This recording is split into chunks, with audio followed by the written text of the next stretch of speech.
শোনো, আজকে হলো তোমাদের প্রথম ক্লাস, তাই তো? গুণ ভাগ কে কে পারে এটা দেখতে চাই, হাত তুলো। গুণ ভাগ কে কে পারে? আচ্ছা, তার মানে কয়েকজনের সমস্যা আছে, তাই তো? পিছনের দুজন আর এখানে আমার বামে। আচ্ছা, 1 2 3 4 জনের সমস্যা আছে। তাহলে হাত নামাও। তাহলে গুণ ভাগ এই 4 জন একটু তোড়জোড় করে করবে, হ্যাঁ? ঠিক আছে, নামটা পারলে গুণ ভাগ পারা কোনো বিষয় না। এমনকি নামটা না পারলেও পারা সম্ভব। তোমাদের নামটার হাড্ডি দিয়েছিলাম, মনে আছে? কারো আছে? লাগলে আবার দিব, ওটা দেখে দেখে করবা, সমস্যা তো নাই। নামটা দেখে দেখে করবা, করতে করতে নামটা শেখা হচ্ছে। ঠিক আছে, এখন ক্লাস 5। ঠিক আছে, নামটা 10-এ ঘর পর্যন্ত পারে নাকি আমি দেখতে চাই। সবাই পারো? ফাতেমা কয় ঘর পর্যন্ত পারো? হ্যাঁ, আচ্ছা ঠিক আছে, তাহলে তুমি ওই 7-এর ঘর পর্যন্ত আগামীকাল রিভিশন করে আসবা। তুমি কয় ঘর পর্যন্ত পারো? 10-এর পর্যন্ত পারো, গুড। তুমি তাহলে 7 আর 8 পড়া তোমার জন্য। তুমি কয় ঘর পর্যন্ত পারো? 10। তুমি 9 ঘর পর্যন্ত? 9 ঘর পর্যন্ত পারলে 10-এর ঘর পারে না কেমনে আবার? 9 ঘরের অঙ্কটা একটু কষে দেখি, নামতাটা ভুলে গেছো, তাহলে পড়ে আসতে হবে। ঠিক আছে, যে কটা পারো এটা পড়ে আসতে হবে। ঠিক আছে, দেখো আজকে আমরা অঙ্কে আসি। গুণ ও ভাগ সবার বোর্ড দেখা যায়, পিছন থেকে দেখা যায়? হ্যাঁ, দেখো এখানে এই ছবিতে সুন্দর একটা সেতু দেখা যাচ্ছে, তাই তো?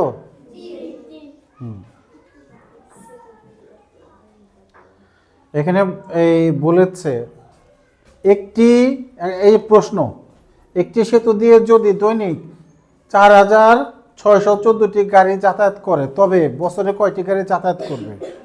এই হিসাবটা আমরা কিভাবে করতে পারি চিন্তা করো।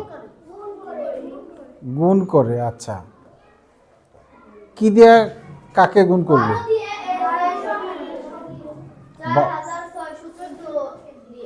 হ্যাঁ, এটাকে 12 দিয়া, তা তো 12 দিনের পাবো আমরা। এক বছরে, বছরে বছরে 365। সময়ের জন্য একটা হাততালি দাও। হ্যাঁ, এক বছরে কত দিন? 300। হ্যাঁ হ্যাঁ, না না, মাসে না। তবে বছরে কয়টি গাড়ি যাতায়াত করবে? দৈনিক মানে কি? দৈনিক মানে একদিনে, একদিনে যা যায় তার সাথে 365 গুণ করলেই আমরা বছরে কতগুলি গাড়ি যাতায়াত করে সেটা আমরা পেয়ে যাব। তাহলে দেখো এখানে এই ছেলেটার নাম মনে আছে তোমাদের? কি? আর এই মেয়েটার নাম? বাহ, থ্যাংক ইউ। হ্যাঁ, রাফি বলতেছে কি 1 বছর সমান 365 দিন। সুমে বললো, সুমের কথা রাফি বলতেছে। আমার মনে হয় একদিনে যাতায়াত করা গাড়ির সংখ্যাকে 365 দ্বারা গুণ করতে হবে। ও তো আর মনে হয় গুণ করতে হবে, আসলে তো তাই গুণ করতে হবে, তাই না? আর তুলি নাম নাম তুলি কি বলে? ঠিক বলেছ। ও আচ্ছা, ও আর অন্য কিছু বলতেছে না।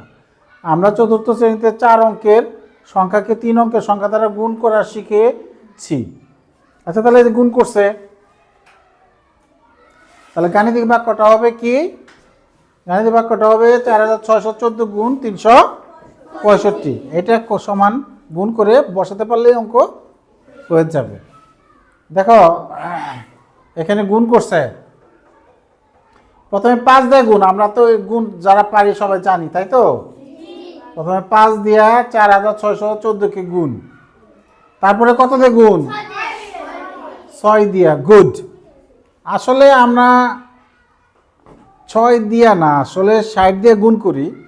ওই যে একটা শূন্য দিয়ে নিই না, ওই যে 60-এর শূন্যটা আগে দিয়ে নেই, 6 দিয়েই করি, শূন্যটা আমরা আগে দিয়ে নেই, তার মানে 60 দিয়ে গুণ করি। কার্যক্ষেত্রে 6 দিয়েই, বলার সময় আমরা 60 বলতে পারলে বললে ভালো হয়। তারপরে 6 দিয়ে গুণ শেষ, মানে 60 দিয়ে গুণ শেষ। ওই যে একটা শূন্য দিচ্ছি 60-এর। হ্যাঁ, তারপরে কি, তারপরে কত দিয়ে গুণ? 300 দিয়ে গুণ। গুড। এই 3 দিয়ে গুণ মানে 300 দিয়ে গুণ। এই যে 300 2 শূন্য দিয়ে নিলাম, তারপর 3 দিয়ে গুণ। ঠিক আছে, তাহলে এবার গুণটা আমরা করি। যারা গুণ ভুলে গেছে তারা একটু দেখো। 4 5 গুণে 4 5 20। 20 কত? হাতে আছে 2। 5 1 গুণে 5 আর 2 7। 7-এর তো আর 2 অঙ্কের না, হাতে নাই। 5 6 30-এর শূন্য, হাতে আছে 4 5 আর 3 23। তাহলে 5-এর গুণ শেষ। কয়ের গুণ শেষ? 5-এর গুণ। 5-এর পরে কত দিয়ে? 6 দিয়া, মানে 60 দিয়া। তাহলে 60-এর 6 পাশে যে শূন্য আছে, 60 দিয়ে যে গুণ করবো, এই শূন্যটা আমরা এখানে দিয়ে নিলাম। তাহলে এখন 6 দিয়ে গুণ করলেই 60 দিয়ে গুণ করা হয়ে যাবে। তাহলে 4 6 24-এর হাতে আছে 6 1 গুণে 6 আর 2 এই যে 8। 6 6 36-এর হাতে আছে 4 6 24 আর 3 27। 24 আর 3 যোগ করলে 27। তাহলে 6-এর কাজ শেষ। এবার কত দিয়ে গুণ? 300 দিয়ে গুণ। 300 দিয়ে যে গুণ, 300 দিয়ে গুণ। তাহলে 2টা শূন্য যে আগে বসায় নিলাম। ঠিক আছে, তাহলে এখন 3 দিয়ে গুণ করলে হয়ে যাবে 3 4 12। 12-র হাতে আছে 3 1 গুণে 3 আর 1 4। এই যে 4। 3 6 18-র হাতে আছে 1। 3 4 আর 1 13। তাহলে আমাদের গুণ করা শেষ। এবার ফল নামানোর পালা।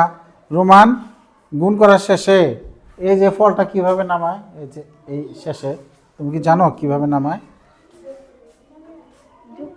যোগ করে। বাপ রে বাপ, রোমানও জানে। ওর জন্য একটা তালি দাও তাহলে। রোমান চেষ্টা করলে পারবে। তাহলে এবার যোগ কি এখান থেকে করব নাকি এখান থেকে করব? নিচেরটি। হ্যাঁ, 3টা। গুড। হ্যাঁ, 0 0 0 গুণ করলে, যোগ করলে 7 আর 4 যোগ করলে 11-র হাতে আছে 8 আর 2 10 আর 1 আবার 11। 11-র 1 হাতে আছে 1। 6 আর 3 9। 9 আর 4 13।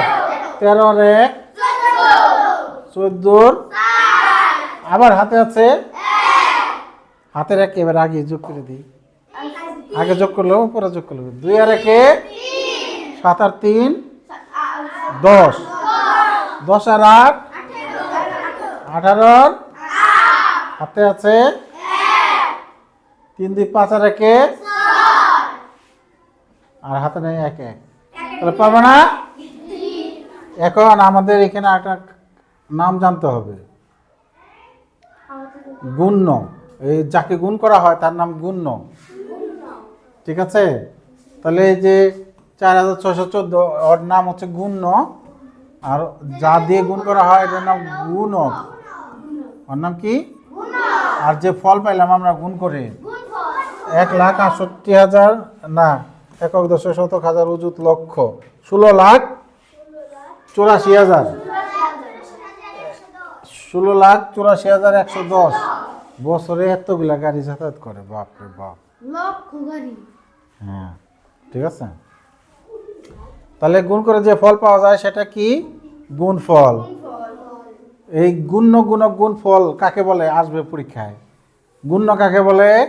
গুণ্য হলো যেটা যাকে গুণ করা হয়, যাকে গুণ করা হয়, গুণক গুণক যাকে দিয়ে গুণ করা হয়, যা দিয়ে গুণ করা হয়, আর গুণ করে যে ফল পাওয়া যায়, গুণফল, গুণফল, হ্যাঁ, গাছে যে ফল ধরে, আম, জাম, আর গুণ করে যে ফল পাওয়া যায়, গুণফল, গুণফল। ঠিক আছে, হ্যাঁ। তাহলে এক পৃষ্ঠা তো এটা আসলে তেমন কিছুই নাই। এবার 2 পৃষ্ঠা কি বলছে আমরা দেখি। পড়ো। আচ্ছা, এখানে আবার রাফি না, এখানে তুলি নাই। আচ্ছা রাফি, আচ্ছা 1 নম্বর এই সমস্যাটা যেটা ত্রিভুজ চিহ্ন দেওয়া, ঠিক আছে, এই ত্রিভুজ চিহ্ন দেওয়া না, এই ত্রিভুজ চিহ্ন দেওয়াকে সার করে দিবে নাকি তোমরা করবা? স্যার আমরা করি। এখানে বলা আছে, আমরা একটু দেখি। হ্যাঁ, চলো আমরা সহপাঠী ও শিক্ষকের সঙ্গে আলোচনা করে সমাধান করি।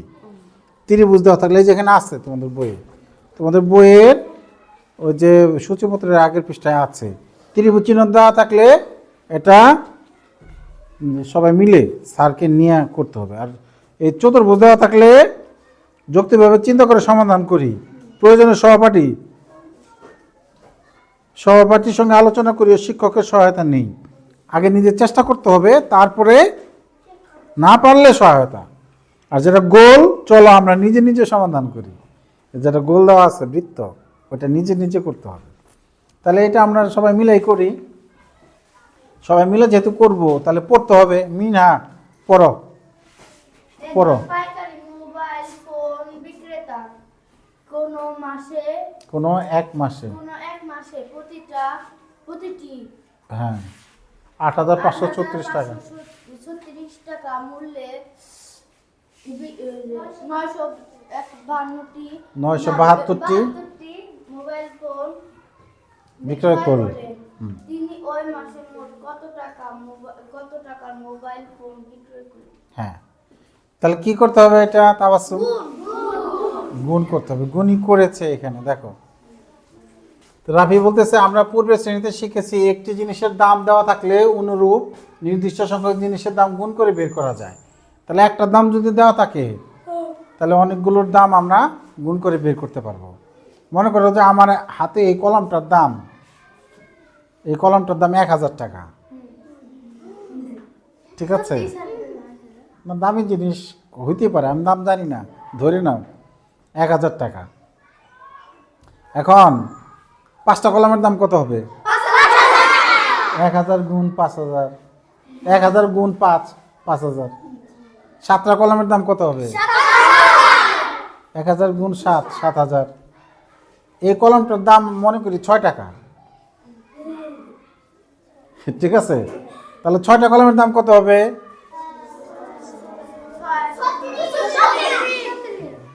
সবার আগে সুমাইয়ের জবাব দিছে, থ্যাংক ইউ সুমাই। 6 6 36। এই কলমের দাম এবার আমি না, আরেকটা নেই। এই কলমের দাম মনে করি 9 টাকা। কয় টাকা? 5টা কলমের দাম কত হবে? এইবার মিনহা সবার আগে বলছে, থ্যাংক ইউ। 5 9 45। তো একটার দাম জানা থাকলে আমরা 5টার দাম, 10টার দাম, 20টার দাম, 100টা, 1000টা, লক্ষটা, কোটিটার দাম গুণ করে বের করতে পারবো। হ্যাঁ, একটার দাম জানা থাকলে। তাহলে এখানে একটা, প্রতিটি মানে কি? একটি। 8,536 টাকা মূল্যের 972টা মোবাইল ফোন বিক্রয় করছে। বাপ রে বাপ, দোকান তো অনেক চলে। হ্যাঁ, তাহলে গুণ করলেই হয়ে যাবে। এই যে এখানে দেখো, এই বক্সগুলো পুরো, এই যে মোবাইলের দোকানও দিছে। বাহ বাহ, খুব সুন্দর একটা দোকান দিছে তো। এই যে মোবাইলগুলো যে এইভাবে রাখে সাজায়, তাই না? কাস্টমার মোবাইলের দোকানে গেছে কখনো? আচ্ছা, দেখে শূন্যস্থান পূরণ করি আমরা। গুণ পারলে এই শূন্যস্থান পূরণ করা যাবে। 6 দুগুণে ধরে 11, সরি 6 দুগুণে 12, 2 হাতে আছে, 3 দুগুণে 6 রেখে, 5 দুগুণে 10 এর 0 হাতে আছে, 8 দুগুণে 16 রেখে 17, এই যে 17, এক তো আসছেই লেখা। হ্যাঁ, এবার 7 দিয়ে গুণ, 6 7টা এই যে 60 দিয়ে গুণ মানে 70 দিয়ে গুণ, একটা শূন্য দিয়ে দেওয়া হলো। আমরা প্রথমে একটা শূন্য, তারপর দুইটা শূন্য, তারপর তিনটা শূন্য, এইভাবে দিয়ে তো করি। জি তাহলে 6 7টা 42-এর 2 হাতে আছে 4 বাকিগুলো কে হিসাব করতে পারবে? আসো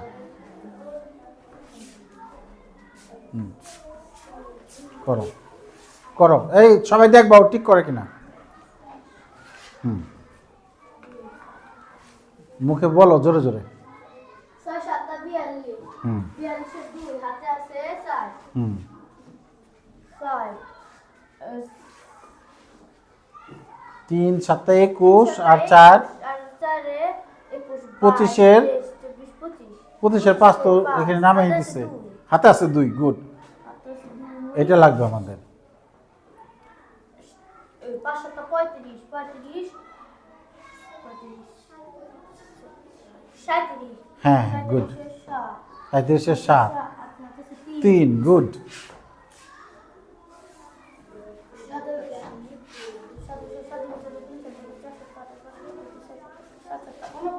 কই 7 7 49 7 8 56 গুড। 56 হাতে আছে 3 59 5 আছে, তাহলে এখানে 9 হবে। 59-এর 5 লিখে দিছে, তাহলে ওখানে বক্সে 9 হবে। হ্যাঁ, এবার 9 দিয়ে করো। 9 থেকে আরেকজন আসবা, কে আসতে পারবে? আর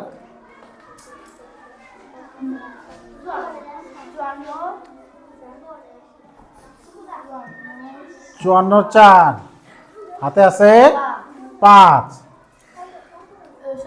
3 নং 27 আর 5 32-এর এই যে 2 হাতে আছে 3, 5 7 সরি 5 নং 45 আর 3 48-এর 8 হাতে আছে 4, 48 লিখতে 4 8 লাগে না, 4 8 নং 72 আর 4 76 76 লেখো, 7 6 হ্যাঁ 76।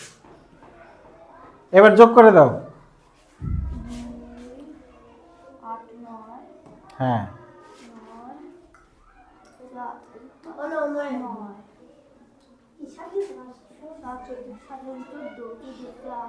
না 7 7 14 আর 2 আছে, এটা মুছে দিই।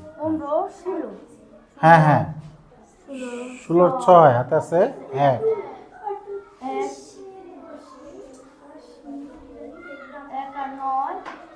10 18 19 19-এর 9 আবার হাতে আছে 1 5 6 11 আর 1 12 2 গুড। আচ্ছা দেখি দেখি এখানে করে দিছে না, দেখি মিলছে কিনা।